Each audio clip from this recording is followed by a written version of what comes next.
Hey guys, another video for the myths playlist, myths about Japan. Quite often myths, when we hear myths on the internet, they quite often start with, I read somewhere, something, or I heard somewhere, something. So the bigger myths, the ones that we hear all the time, usually we either made videos about them already, or we make videos about them to cover those topics. If they come up often enough, they get their own video, so that one myth might get its own video.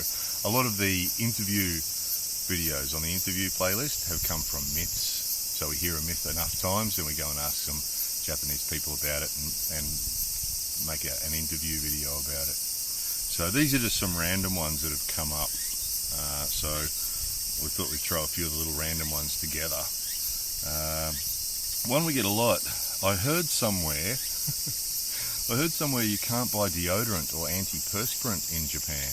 That's actually a really common one, and I actually hear that a lot from people who live here, which is sort of baffling because the average drugstore, the average supermarket, and the average convenience store usually has antiperspirant and deodorant. So I don't know where that comes from, why that one happens. It is true that strong fragrances are normally not so common here. People don't like strong perfumes or strong aftershaves or strong antiperspirant smells, just because if we have to be close to other people, they don't want to overpower other people with their strong perfumes. So that's true, but the antiperspirant deodorant thing, drugstores, convenience stores, supermarkets. Japanese people are bad drivers. Often get that one. That's fairly ignorant sort of comment based on what observations in people's own countries and racial stereotyping, I guess. But you'll see on the driving playlist, Japanese drivers are extremely polite and rarely see an accident here. Do occasionally see accidents here, but they're pretty rare, mainly because Japanese people usually are non-aggressive and polite drivers, so the end result of that is that you don't see a lot of accidents. So I've seen nothing to prove that. In actual fact, I see less accidents here than I do in Australia.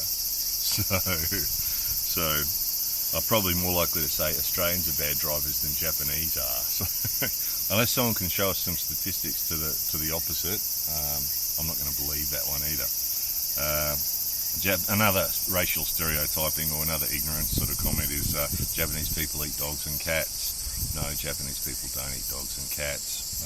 I think people are getting confused with probably another country where maybe they do, but they don't eat dogs and cats in Japan. That's just a silly comment. Had one quite a few times. Is it illegal to chew gum on the street? Chewing gum isn't a real big thing here. You can buy gum in, again, supermarkets and convenience stores and drugstores, but you don't sort of see it. Eating when you're moving around is considered pretty uncivilized here. So there's no rules against it. You can buy gum and walk around all you want, chewing gum if you want to. Some people do, but eating while you're moving around is considered pretty uncivilized. You shouldn't really sort of walk around while you're eating food here, so walking around chewing gum here would seem a bit crass too, probably, but you can do it if you want to. No law against it, that's for sure. So that's a myth, that it's illegal. That's a myth. I think Singapore might have a rule about chewing gum, not sure, but it's not Japan. Japan has no military. Hear that one a lot. Japan does have a military. It's got the Japanese Self-Defense Force. I think there's about 350,000 people in it. They've got an air force similar to an air force, army and navy, but they call it the Japanese Self-Defense Force. Actually, at the moment, they're serving all around the world, doing different peacekeeping roles and humanitarian support and all sorts of stuff all around the world. So, yep, they exist. There is Article 9 in the Japanese Constitution that was put in there after the war, that they won't do anything offensive or anything aggressive with their military, but they're allowed to have a self-defense force, which means that they can have the same sort of military that most other countries do. Compared to some of the neighbours like China and Korea, of course, the numbers of personnel are lower, but the technology's all there and the weapons are all there and everything else. So, yeah, they've got a self-defence force. You might have seen on their flying videos, occasionally we get video of the military air force flying around, and we'll get more of that too, so we'll see some more of that. But yeah, they exist, and they could take over.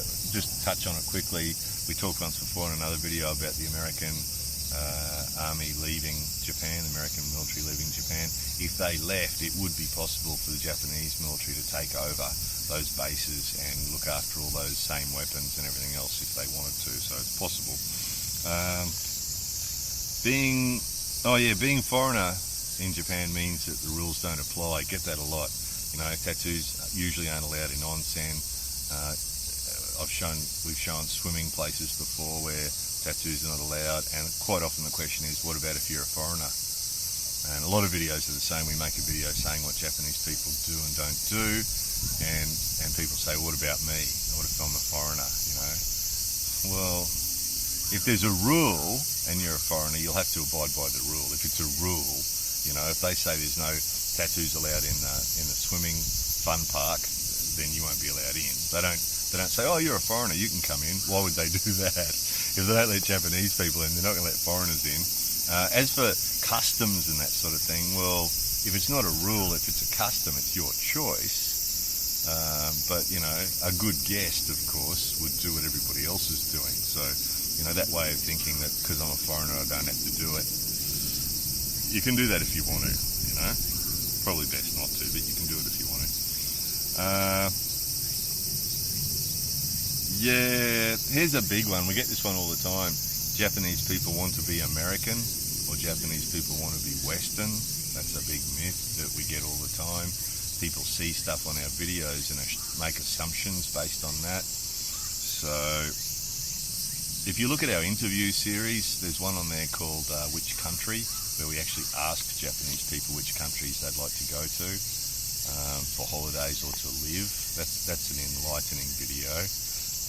Might be worth watching that one. But I think what happens is people see things like the fact that baseball is reasonably popular in Japan, and of course, you know, some famous baseballers have come from Japan, and they see that and they make some assumptions that Japanese people want to be American. But you know, judo is an international sport, an Olympic sport, in fact. You know, and judo's played all over the world, but it doesn't mean that everybody wants to be Japanese. And you know, McDonald's is in Japan, but there's sushi restaurants all over the world. So just because McDonald's is in Japan doesn't mean that Japanese people want to be American. You know, any more than the fact that there's sushi bars in New York doesn't mean that Americans want to be Japanese. It's internationalism, I think, what it is. And you know, some people see some of this stuff and just assume that you know, Japanese people want to be American or Japanese people want to be Western, and it's not really the case. If you spend time here with people, you'll see that America really doesn't get mentioned any more than any other country. You know, on TV here they do actually have some shows where they have foreigners on to discuss different topics, and they'll have an American and a British person and a, you know, Trinidadian and a French and a German and a Dutch and everybody else. You know, some of the most famous people on Japanese TV, one's a Nigerian guy who's very famous, big Nigerian guy, and there's a girl that's half English and half Japanese. They're two of the most famous people on Japanese TV. So they're not American, and you know, it's not that Japanese people want to be foreign, it's just modernization. You know, I had somebody saw a chair in one of the food videos, a restaurant, and there was tables and chairs, and someone said, you know, oh, you can see they want to be Western. You know, it's just modernisation. It's the same as the rest of the world. You know, there's people around the world use chairs. It doesn't mean we want to be American, or it doesn't mean we want to be another country's person. It's just a modernisation of the world. You know, people are wearing jeans with zips, and people are using computers and cameras and, you know, cup noodles. Japanese people invented cup noodles. And now, by cup noodles, mostly most countries around the world. Doesn't mean we want to be Japanese, does it? Just means we like cup noodles. So yeah, it's not. They're not obsessed. They're not obsessed with America. They're just not. I mean, some are. You get some. It's like the same in other countries of the world. There's some people obsessed with Japan. In Japan, there's some people who are obsessed with America, or some people are obsessed with Italy, or some people are obsessed with France, or it happens. Lots of people are obsessed with Korea. Korean dramas and all that sort of stuff. So it doesn't mean anything. It's just the baseball's the baseball, but they also love soccer and they love golf. Lots of Japanese people love golf. That doesn't mean they want to be Scottish. I've never had a Scottish person say, I know Japanese people love golf. Do they want to be Scottish? No, they just like golf, some of them. Some of them just like golf. That's all there is to it. And they don't want to be English either. Some of them just like soccer. It's just the game. The same as the judo and the same as the karate and the food, the McDonald's. Well, yeah, there's McDonald's, but pasta and pizza is huge here. Pasta and pizza is huge, but I don't know any Japanese people who want to be Italian. So it's just modernization, guys.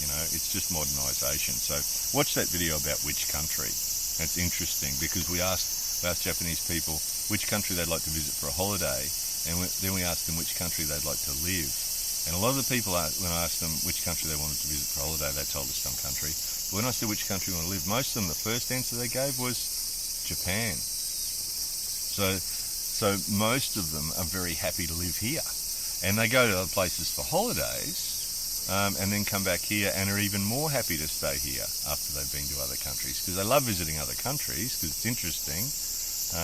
But Japan's a wonderful place to live. And again, this whole video, like all the others, are all big generalizations. But it's true. The average person, Japanese person, loves being in Japan. Most of them aren't interested in leaving Japan even for a holiday, but some of them do. I know lots of Japanese people love travelling, but they go away for a week or two and then they're happy to come back and stay here. And I ask them if they want to live in another country, and there's very few of them that do. Most of them are happy to stay here. So it's not Westernization, it's not Americanization, it's modernization. It's just part of being modern. It's the same as, you get Alfa Romeo cars here and you get BMW cars here and you get Toyotas in America and Australia, So it's modernisation. It's what we do now. You can buy something from any country in the world via the internet, and that's the way we live now, isn't it? If you look around your room that you're sitting in now, there's stuff in your room from all over the world. Doesn't mean that you're not happy to live in your country or you want to lose your culture.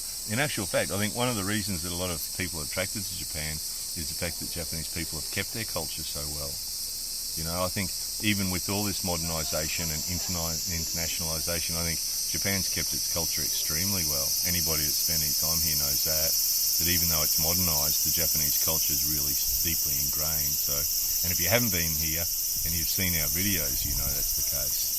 Look through the how-to videos. There's lots of evidence of it there. So, anyway, that was today's myths. So please be careful when you see I read somewhere or I heard somewhere. Please, whatever they say next, please take it with a grain of salt. We don't know if it's true.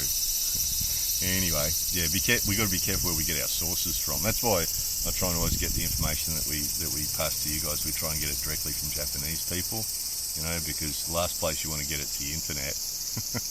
Directly from Japanese people is really the go. And then not just from one person either, because different people have different opinions. So with these things, it's always good to ask a number of people about any given topic, I think, and then we get a sort of a broad spectrum of answers and get closer to the reality that way, So anyway, hope you found this a little bit interesting.